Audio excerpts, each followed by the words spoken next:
So Judy, thanks for joining me today. I think it's really important that we capture, the history of the field and hear from people that have a lot of experience in the field. So I'm going to ask the question that I always ask people in adult ed, which is, how did you end up in adult ed? Like nobody plans on it, right? But they end up in adult ed. So how did you end up in adult ed? Well, I started actually in student personnel. I had gotten my graduate degree in student personnel, and I was working at Kane College and foreign student advisor and residence hall director, et cetera. And then I started having kids. And so when my second child was born, I started thinking that I wanted to find something that was part-time. Mhm. And it turned up that the Plainfield Adult Learning Center was looking for a counselor, which was my real experience. And so in 1972, I started my first day at the Adult Learning Center, which I have said to some other people happened to be 1 year to the day after my father died, who was a high school dropout. Didn't Yeah, yeah, yeah. figure that connection out till years later. But Right. anyway, and so when I arrived at the Adult Learning Center and I started working with this, it was like, oh, you're home. This just felt just right to me. So Yeah. what was like the size of the learning center at that point? Kind of what were the main offerings? Oh, they had they had basic lit, the ABE, GED, Mhm. Spanish GED, ESL, open day and night. Okay. Um, yeah, and yes, that was it. I Yeah. was a counselor, and we had a bilingual counselor as well. Where were most of the ESL students from? Were they from like particular countries at that time? I honestly, at this point, I don't. I'm talking in the 70s. Yeah, yeah, yeah, I, yeah. It was a I, while ago. I, mm, I no idea, but probably most with Spanish speakers. Okay. All right. So then you're home. You get in there and you're like, oh my God, I've been waiting to find a place like this, right? And so, what was it that particularly attracted you about the place? Or what made it feel like home? Well, first of all, I grew up in Queens. I grew up in a very diverse atmosphere, and this had that feel to it. Uh-huh. But these adult students just got to me. I mean, the very first day I was there was a young woman in her early 30s, and I was going around. The one of the rooms was set up like a library, as many learning centers are, and I asked her what she was working on, and she told me, and then she said, I used to be special ed, but now I'm an adult.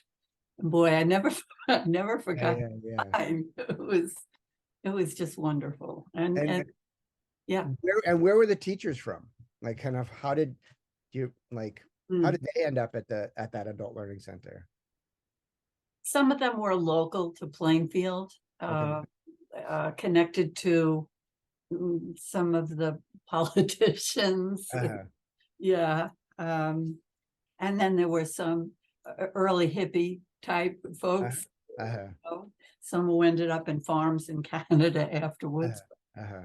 But yeah, uh, So, so a mix they of were all people. certified teachers. Yeah, So they're all certified teachers, but a mix of people who sort of saw it as a mission and some people who were like, it's a job and I got placed here. you got it.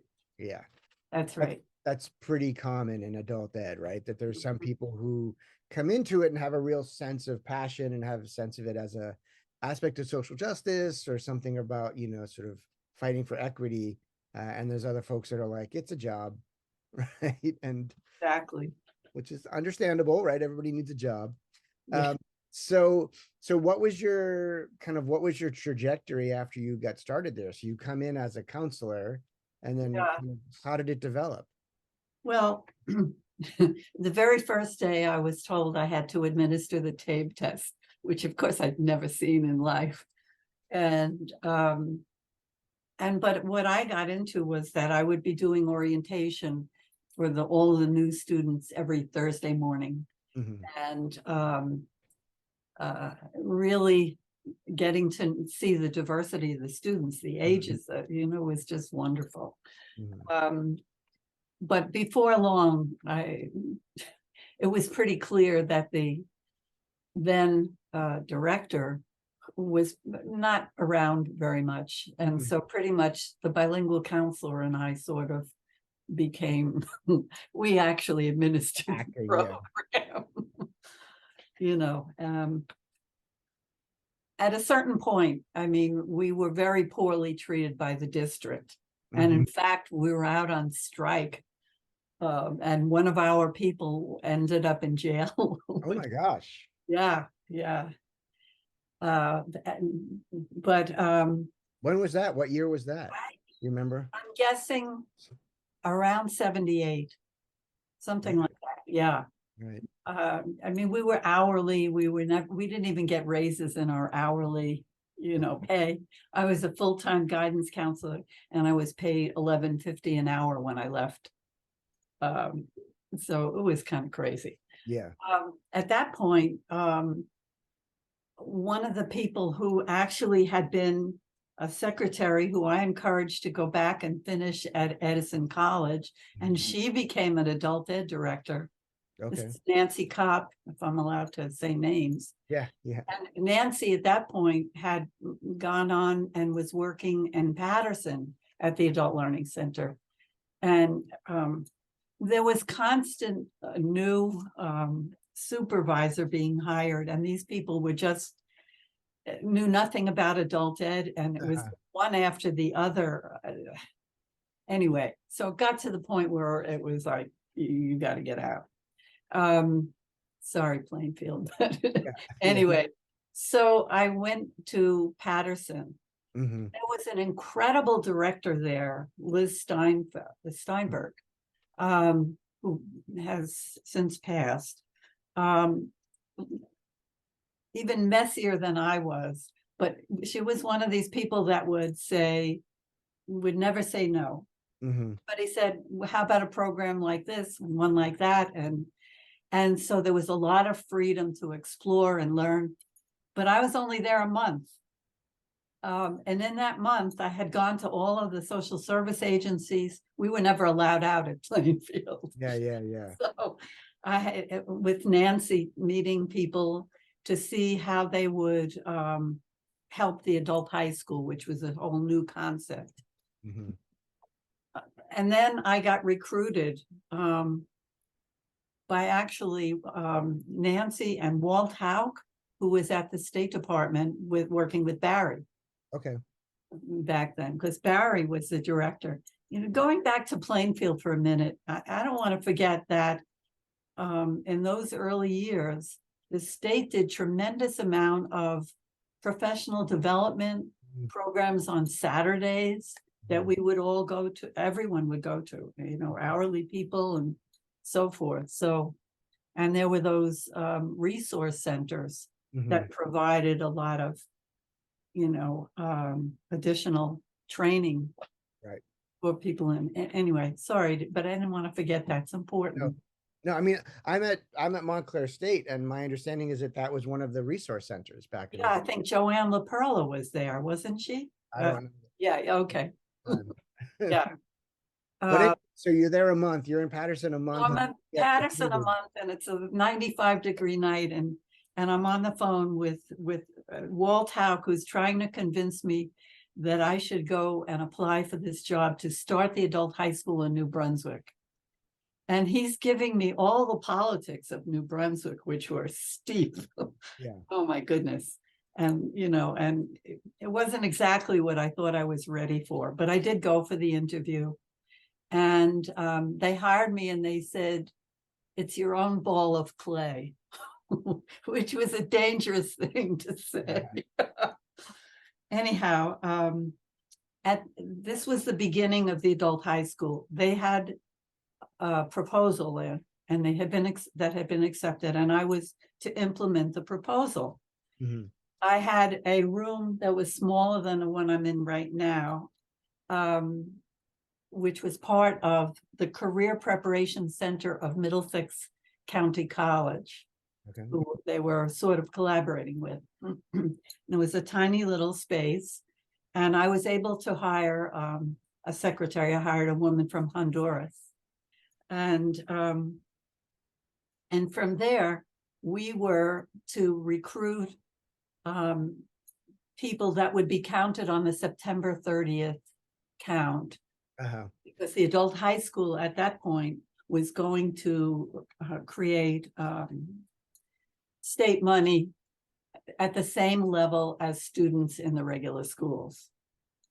Okay, really how the districts looked at it is, this is the goose that laid the golden egg. Yeah. Because it didn't say that the money all had to go to the adult high school. If It you would follow. generate the money, but it wouldn't necessarily go there. Yes. Right. So I went around town and met with everyone in every kind of agency I could come up with, and then started doing intake and testing, and we had to use the resources of other agencies because we had no staff. I had no staff. The county college had a little basic skills program, so we were able to do that. Anyway, somehow or other, I had 109 students by September 30th, which, was big bucks for the district. Yeah. And as I said, we used the county college's basic skills program. Middlesex County Legal Services helped us create a history program. Yeah. One of the most exciting things that we did was with Rutgers, the Voorhees, their museum. Mm-hmm. And the person who was running the museum had art certification. So we created an art program. It ended up with probably about a dozen middle-aged African-American women who did a program on Dutch masters on Saturdays, which was just, so it was very college without walls type of idea, the beginnings of the adult high school. So you didn't have a central location. Each one of the courses kind of took place in different areas? Wherever we could make it happen. Yeah. Okay. Or wherever we could get someone who could evaluate someone's skills in a particular area, somebody who had been through military training, or all these other kinds of things. So it wasn't like a Monday to Friday, this time to this time kind of thing. It was more, here's the programming, and the programming together sort of constituted the adult high school. Well, it was whoever I could bring in the gazillion hours that I worked there, and find ways to connect them with somebody who could either assess their skills or create some kind of program. Childcare was another kind of program.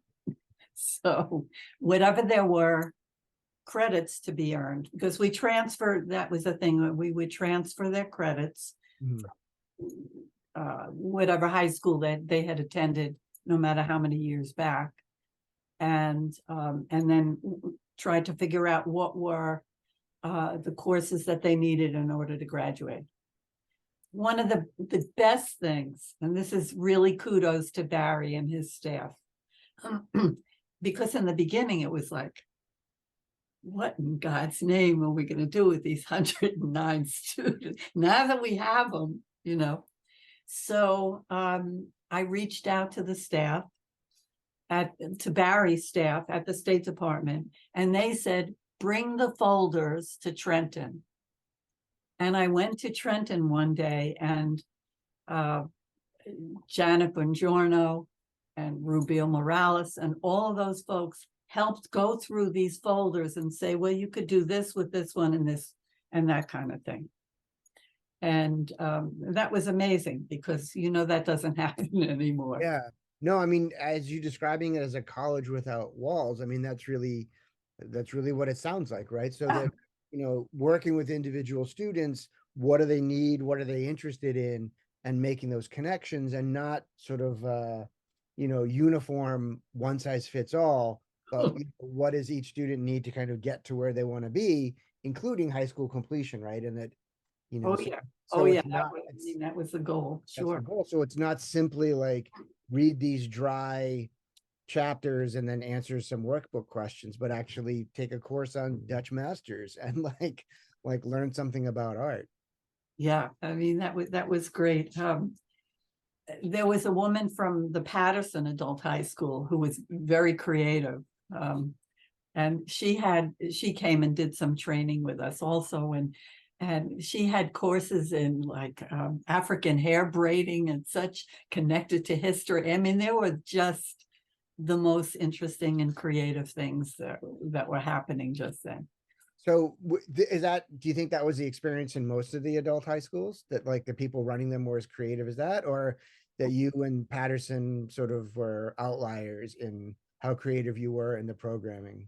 Well, it was really early on, Eric. It was hard to know even what was going on in most places. Right. Although there were some that we knew were not doing so creative. Yeah. So, you know, somewhere in the middle of the year, out of desperation, well, Hal and folks from Hal Beater and the folks at Rutgers had reached out to me and asked if there was any way that they could help.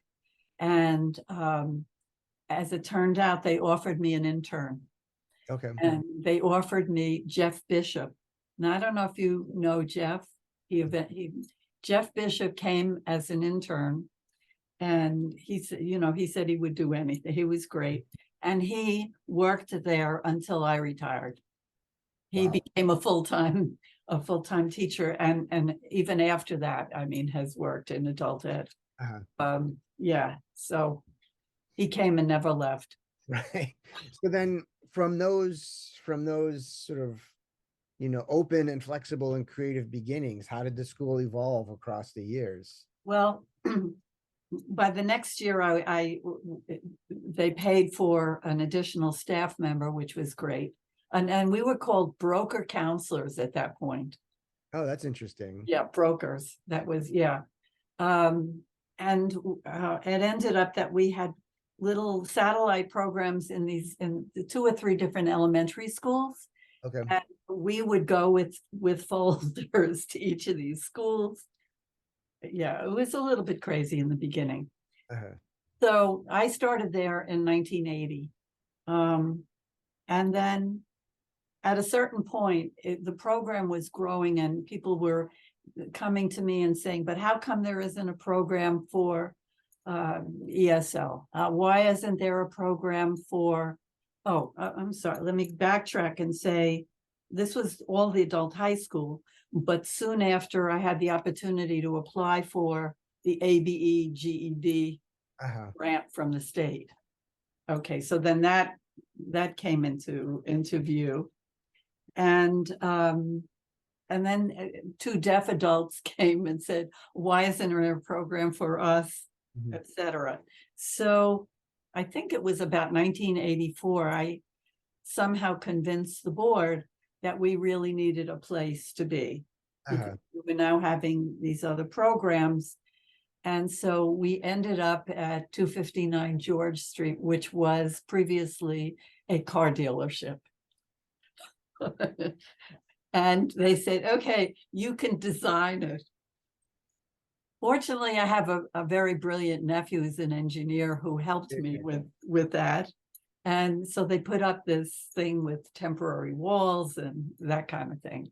And that was the first adult learning center. Did you get a car out of it? Excuse me? Did you get a car out of it? If you get the car dealership, then hopefully like there was another couple of cars lying around that you could use for No, but it was quite an interesting place. I mean, it was a little dicey in the area. I mean, we often had drunks on the front steps and, anyway, but it was great. Yeah. Well, at that time, once you offered like ABE, once you offered like GED, sort of take a test and get your certification, did learners gravitate towards that, or was there still a lot of interest in the adult high school where they would be completing courses? Both? both. And, when we would do intake, I mean, some people were just so much more appropriate for adult high school than, or with, because the adult high school offered a regular New Brunswick high school diploma. Right, So that's a real draw. right. But then there were others that had really good skills and wanted a fast track Yeah, through that were much more appropriate for GED. right, And right. of course, we had Spanish GED and as well. So For students who did the adult high school route, how long did it usually take them to complete it? Any idea? Or is it so variable? take a few years. I Yeah, mean, it depended on how much they needed, yeah. but at that point we were offering, I mean, we had created, there was a science teacher, there was social studies, all of those. Yes. Um, one of our most interesting teachers was a real activist. Uh-huh. And because the walls didn't go all the way to the ceiling, you would hear things like, revitalization or gentrification. Yeah, yeah, yeah. Have to say, we have to tone it down a little. We have to remember who's paying the bills. Right, right. So what was the rationale for defunding the adult high schools when they finally got defunded? Just Well, they kept changing it. They kept lowering how much they were giving and so forth. It got to be more and more difficult. Many of us, like me, had to testify at the Senate, along with students who had graduated from, adult high school. It was, again, money. There used to be money for adult ed directors. right. There was I don't even think, I don't think it ever came through when I was there, but yeah, Barry, I know Barry must have talked about that. I forgot what they called that thing. Yeah. Yeah. Um, So that transition must have been difficult, right? Because it was yeah. such a, you know, an attractive program, and you met students where they were with what they wanted, and you were able to, really tailor the instruction to the student, and then to be Exactly. have that taken away it's a real tragic loss, I think, for the state.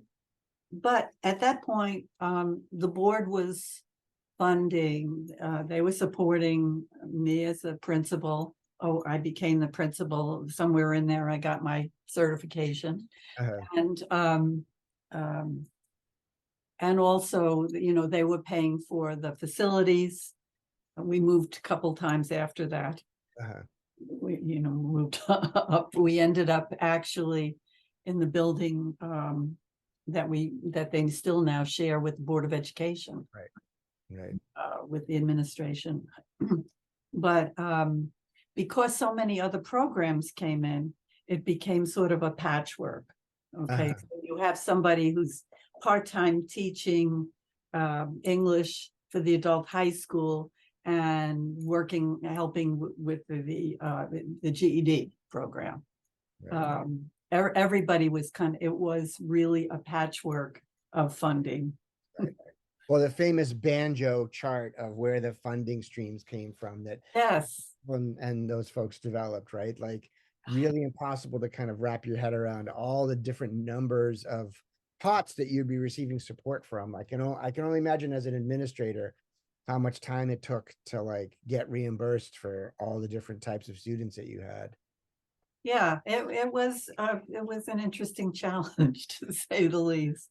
But because it had grown, people would, I mean, for example, the deaf students, soon after we started doing regular ABE and GED classes, I think it was at one of the NJ All conferences, if it was NJ All then, or the other name it was before, someone, perhaps from Patterson, did a presentation on a program for deaf basic skills. So I signed up and I applied for it, and I got this little grant, and we had a deaf basic skills program for years, which was really wonderful, actually. Again, tailoring it to the needs of particular students, right? Like, Yeah. Yeah, and there's certainly students out there that are underserved, right? And, yeah, those are some of the types of students. So then, surprising number, yeah. so at one point, did you get involved in NJL? I did not, I was encouraged many times. I mean, I was always a member because back then you were a member. Yeah, But I mean, given that by the time I retired in 2005, I was writing 20 proposals a year to keep this thing going. yeah, And so I didn't have time to yeah. become a board member until I retired. And that's when I agreed to become a board member. And then how soon after that did you get involved in the scholarship program? Well, pretty soon I realized that, I was never going to get involved in things like constitution and bylaws. Yeah, takes a special kind of person. I'm glad they're there. I'm glad they're out there, but it takes a Exactly. special But kind of I person mean, I to be still in a don't know constitution. Robert's Rules of Order, Eric. I'm sorry. I just don't. And so, for a couple of years, I tried to be involved in different ways. I was on the conference committee. I worked with the conference committee, and as you know, I ended up doing registration a bunch of times. But I soon realized that the thing that I was really missing was the student contact. And at that point, Marion Eberly was the chair of the scholarship committee, and at that point she would say, when it was, I don't know, somewhere in the spring, who will help evaluate the applications. And so it was a voluntary thing. I remember Barry and Hal and I and so forth doing that. But anyway, soon on, I became her assistant and I started working with her. And when she was about to leave town, I said I really wanted to do it. So she spent a whole day with me sharing everything. Mhm. And that's when I picked it up at around 2010. All right. So, I often talk to folks from other parts of the country, and the NGL scholarship program it's not unique. Mhm. However, it's rare, right? Yep. That an organization provides that sort of support. I just saw, I'm not going to name it, but there was a national organization that just announced like a student scholarship, and I was like, oh, NJL gives way more money than that. Like, like we're ahead of them on that, right? So, so for you, like, what do you think some of the key lessons are of the of the creation and the sort of maintenance of the scholarship program? Mm. I think it was really important to develop a committee that to work on it, first of all, so that it wasn't, a kind of haphazard at the last minute, let's evaluate. The committee has worked each year to review and revise and edit the application itself so that it became more of what we needed to evaluate. Yeah, And we got better at it, I think, as the years have gone on. A big part of it is trying to get adult educators across the state to tune into it and encourage people, because our adult students are not tuned into looking for such things. yeah, And so that's one of the things that we've tried to do and still are struggling with, getting the word out to adult educators. So that, so that the students that are really eligible will apply. Yeah. I mean, one of the reasons that, pardon me, Judy, one of the reasons that we're trying to figure out how to do outreach directly to students better is that, right? Exactly that, like, if we can meet students on TikTok or Instagram or wherever they are, to make sure that the students themselves, the learners themselves, know about it, right? So we do have to continue to reach out, through the teachers, but we also hopefully can increase our ability to connect directly with learners that are Absolutely, and that's a big challenge. Yeah. And it's a small committee with limited resources, so But a big thing I think that has been really valuable is that I used to do it all myself, where I would be the support for every one of the scholars and reach out to them every month and talk to them and how are they doing and so forth.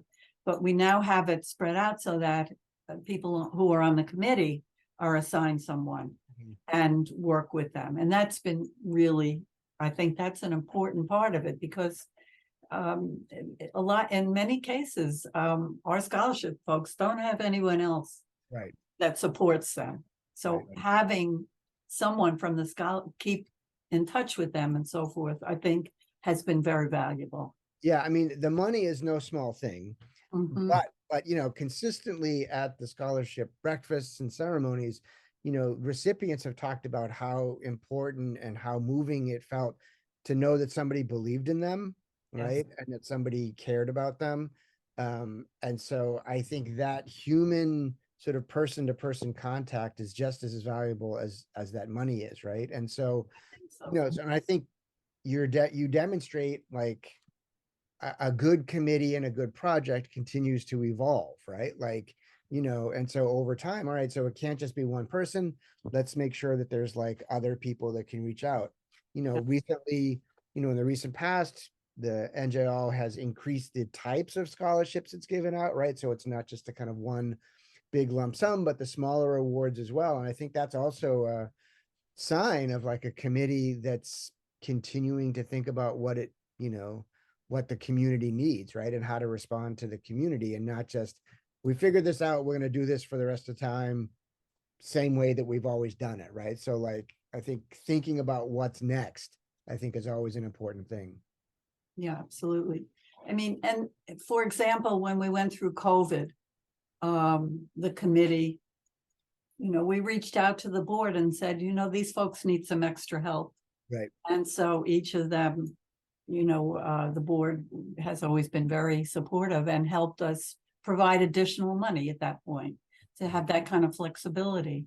Another thing that we do, I think, is that we let them know from the get-go that we expect them to kind of stay connected with us. And we invite them back to the award ceremony every year. And once again, on Friday, a couple of them are going to share their words of wisdom. Yep. So that the new scholarship winners know others who've gone through this, and we try to keep that connection. Yeah, So, that's super important. yeah. So, all right, I want to thank you for your time, but I'm going to leave you with one last question, which, speaking of what's next, so what's your dream for either adult ed, adult literacy in the state of New Jersey, and or the scholarship program in NJL? Well, I hope all will grow. I hope that adult ed will be less marginalized and realize how important it is for families, I mean, that was what was so important at the Learning Center, that we were always looking at how can we enhance the lives of the children in schools by helping their parents, people be more comfortable at work and so forth. I wish I had, you know, really a particular dream, but I just wanted to keep growing and not to be forgotten, and that, you know, NJL can continue to support and advocate so that these programs don't all die, as some of them have, unfortunately. Yeah. All right. That's a upbeat message tinged with a bit of sadness, but that's but Yeah.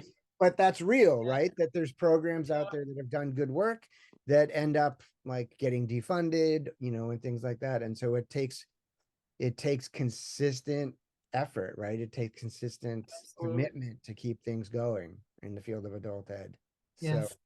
it's Yeah. so many programs are just like one grant away from having to close their doors, right? And that's a terribly precarious situation to be in. You know, I think if, you know, I know you're wanting to wrap it up, but I think back on some of the things that we created out of special needs, if you don't mind me going back to that for a Sure, moment. sure. we had all of the workforce programs for folks who were on welfare. Okay. Where they were required to work. And here were these folks coming to us for their basic skills, and they were wearing their sweats, and they Right. had to go to these work things. So the workforce people came to me and said, do you have any, we have some money. Is there anything you're interested in doing? And that's when we came up with the Hire Attire Boutique and Men's Store, Yeah. which we created and had some students work and learn retail. And we had some, so we created this thing, and it really went on for a long time. People in the district would bring their work clothes and so forth. Yeah. But it was an example of, okay, here's a need, how do we address it? Right. And there were opportunities to do that back then. Right. Where, people saw that, programs were already in operation and doing some good things. How can we, Right. so, And not only address the need, but fold the education into it, right? So Oh, by yeah. having retail training, it's not simply charity, right? No, It's no. opportunities for students and learners to develop the skills, right, that they can take with them. Yeah, and it was a really pretty boutique and men's store. Yeah. Right. Very So I exciting. think that illustrates again kind of what you had said in the beginning, that when you started the school, you reached out to all the different social service agencies that you could think of, right? And that's, I think adult education is part of this broader network of not just education, but housing and employment training and childcare and all these things that folks in the community need. Right. And then the more we can pull in the same direction, the further we'll get, right? So, For sure. I think that's a really key lesson for me from working in adult ed for so long. Mhm. So, Yeah. all right, well, I'm gonna go find a boutique myself and see if I can spiff up my wardrobe a little bit. Nah. So thanks for spending some time here, Judy, and thanks for all that Thank you've you. done and continue to do for the field of adult education in New Jersey and in a broader context. Thank you for your interest and for all that you have done.